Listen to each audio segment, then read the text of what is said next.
You read about the day arrow in the biblical text? In Psalm 91st, one of the best-known psalms of the Bible, the psalmist writes, and this expression arouses the curiosity of many people. After all, what is an arrow that flies by day?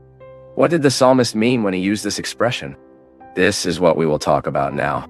Well, we can start by saying that the flying arrow literally means an arrow that cuts the air until it reaches its target.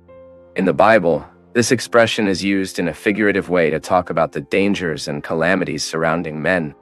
And it is in this sense that the psalmist writes in Psalm 91, "No night screens, no arrow that fly by day." And the psalmist writes these words in a psalm whose main theme is God's protective care with his children. So it applies various metaphorical expressions to refer to the many dangers to which men are subject in this world. For example, besides the arrow that flies from day in Psalm 91, the psalmist speaks of the bird's tie. He speaks of the pernicious plague, also speaks of the night terror, the plague that propagates in darkness, and also the death that plagues the noon. And see how interesting, because in the same way, he uses figurative language to refer to the Lord's care, to the believer who has special communion with him. Then the psalmist speaks of the hideout of the Most High. He speaks of the shadow of the Omnipotent.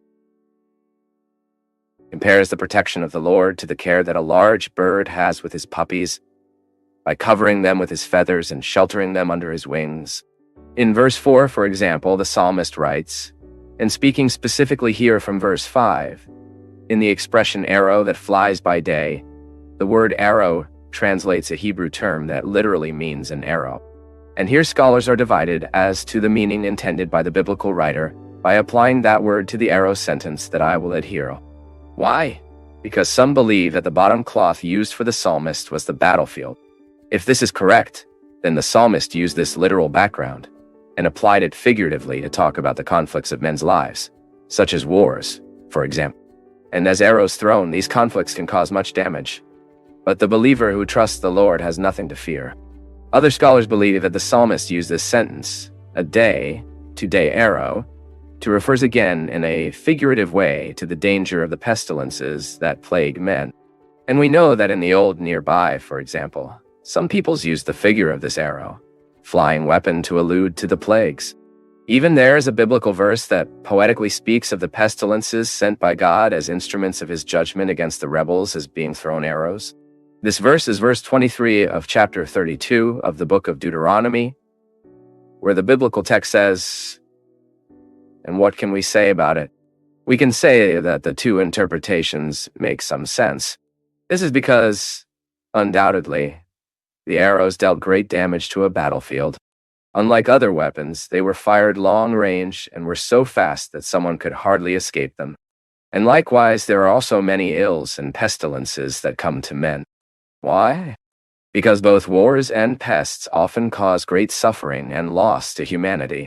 And lastly, there is also the interpretation adopted by subsequent Judaism that identifies the psalmist's poetic personifications here in Psalm 91 as demons.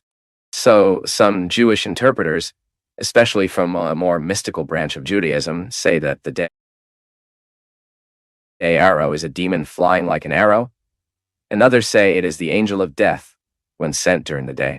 But good Old Testament exegetes, in the light of the poetic text of Psalm 91, have agreed that there is no reason to adopt this type of interpretation. So the best interpretation, but more important than defining whether the psalmist had in mind the violence of war or the fatality of pestilence, that's why before talking about the day arrow, he starts saying, You will not fear the night astonishment, nor the arrow that flies by day, nor the plague that propagates in darkness, nor the death that plagues the noon. And then on the next verse, in verse 7, he completes. And then it is easy to realize that the psalmist's purpose is to emphasize. Even the contrast is remarkable that he does between the calamities of the night and the calamities of the day, meaning perhaps human fragility at all times.